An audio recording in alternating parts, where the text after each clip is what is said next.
It's time for the whole 9 yards.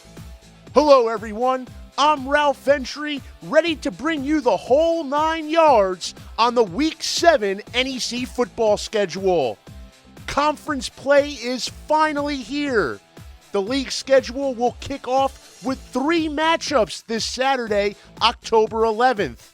Bryant is on a bye, but the other 6 NEC members will take to the gridiron, and let's preview the action. The first matchup I'll take a look at will unfold up in Fairfield, Connecticut at the home of the defending NEC champions.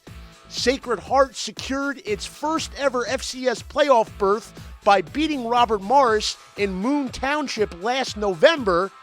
This year, Sacred Heart and Robert Morris will open up the NEC slate. For visiting Robert Morris, the game presents a second chance of sorts, a form of new life.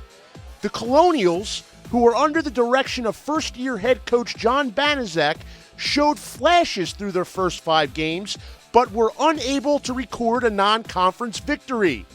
On Saturday, the Colonials will be 0-0, just like Sacred Heart. Meanwhile, Sacred Heart is out to prove that 2013 was no fluke. The Pioneers are riding high heading into conference play. Last week, Sacred Heart notched a milestone victory at CAA member Delaware. But when it comes to Mark Nofri, Robert Morris is the only thing on the head coach's mind. We talked about it yesterday. That was Saturday. We enjoyed it Sunday morning, and Sunday night we're on Robert Morris. It's over. The experience levels of Robert Morris and Sacred Heart contrast starkly. Robert Morris quarterback Derek Abbott will make only his second start, while Sacred Heart signal caller RJ Noel has started 18 in a row. Robert Morris has a freshman running back by the name of Ramses Owens. Sacred Heart's main ball carrier, well, that's Kashada Spence, a senior candidate for the Walter Payton Award. The disparity in experience also exists on the defensive side, where RMU is really young and Sacred Heart is veteran-laden. Those are kids that we've lived with for 4 years now, and you take some lumps as freshmen and sophomore, which they did, and you saw last year's juniors then mature and step up. And this year, it's so easy as a coach knowing that you got kids back there that have been playing for 4 years, and when it's crunch time to make a play, you can count on those guys and they're going to make the play for you. 1 down, 2 more NEC matchups to go. First, we'll start in Staten Island, New York, where a pair of charter members will come together to kick off their 19th season of Northeast Conference football. For Wagner, the Seahawks will be happy to be playing at home for the second week in a row. They were on the road for the entire month of September before opening their home schedule in Week 6 with a shutout of Division II member Alderson Broadus.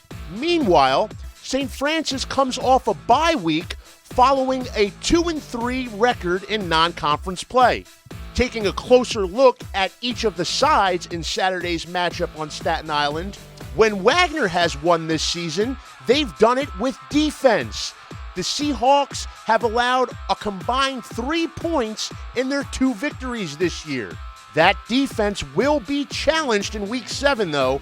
The Seahawks will be charged with stopping St. Francis running back Kahari Dixon.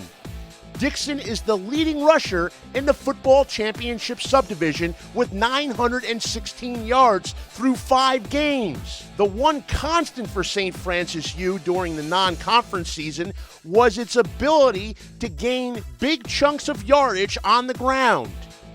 The Flash average an NEC best 5.2 yards per carry and are scoring more than 3 rushing touchdowns per outing. Who will prevail on Saturday? Well, you can watch that live on NEC Front Row, Wagner against St. Francis U. Our final matchup is the NEC Football Game of the Week on ESPN3. Central Connecticut will host Duquesne in New Britain to kick off a 7-game NEC on ESPN3 package. The game will go live at 1 o'clock Eastern Time Saturday. It'll be the conference opener for both sides, and Duquesne safety Rich Pekarsky knows what's at stake. And we do understand that it's conference play, and this is the start of a new season. The non-conference games, are in the back window now, and it's time to level or amplify your level of play and get after it.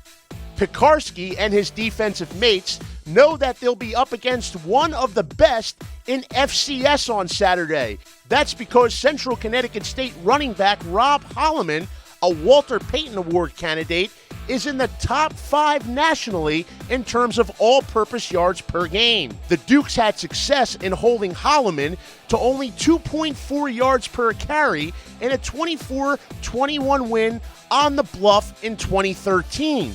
But, as Pekarsky will tell you, that was last year. A few plays here or there, and it could have went a different story last year. So, we don't look in the past. We don't worry about last year's game. We're just worried about, right now and what we can control. Saturday's matchup will also feature 2 very capable signal callers.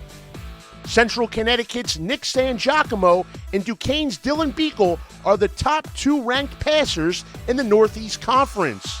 Sangiacomo leads the NEC in completion percentage, and Rich Pekarsky had this to say about the opposing quarterback. Nick's a great quarterback.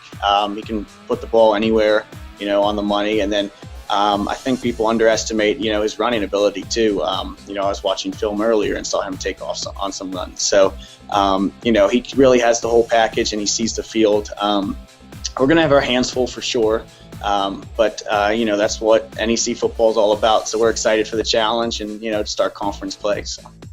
Meanwhile, on the Duquesne side, Dylan Beekle, who was a candidate for the Jerry Rice Award last year as an outstanding rookie in FCS, well, this year he's averaging over 310 pass yards per game.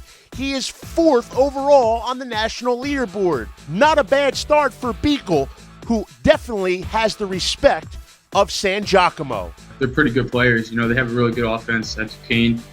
And, so I watch some film on them to see what they do differently than, maybe I can learn from them. Now that we just went down the field without a huddle, I need a Twitter timeout. This week's feature tweet comes to us from the captain. He calls himself Captain Penny on Twitter, and he was watching the Sacred Heart Delaware game this past weekend, along with former Sacred Heart great Devrin Johnson. Johnson, of course, the NEC's first ever NFL draft pick, is a big fan of his alma mater, as is Captain Penny.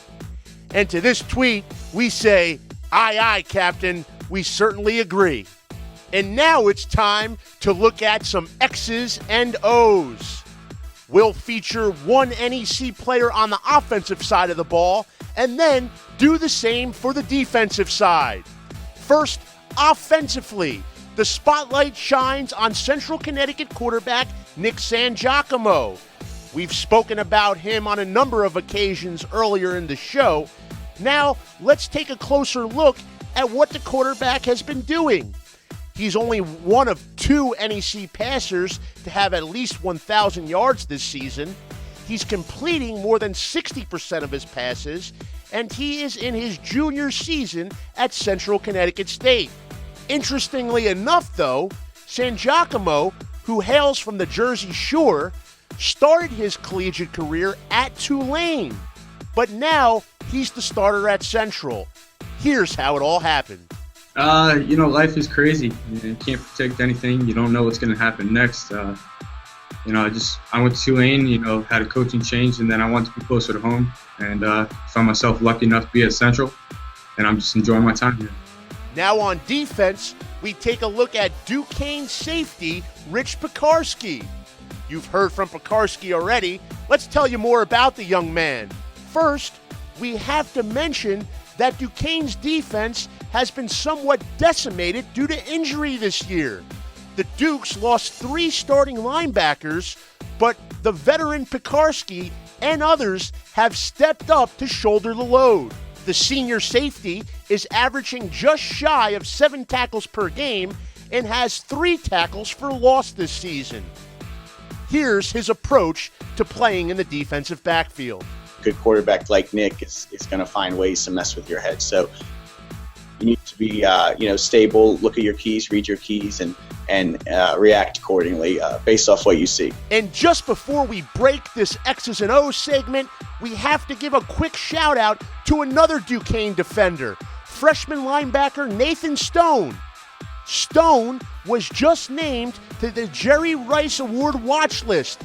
The Jerry Rice Award, given out annually by the Sports Network, goes to the top rookie in the football championship subdivision. Pressed into duty because of injury, Stone has performed admirably in his first few weeks as a collegiate linebacker. Hats off to Nathan Stone. So that'll do it for the Week 7 edition of the Whole 9 Yards. I'm Ralph Ventre. Don't forget, Duquesne and Central on ESPN3, Wagner and St. Francis on NEC Front Row, and Robert Morris at Sacred Heart also on NEC Front Row. The most important thing, enjoy the games and come back next week.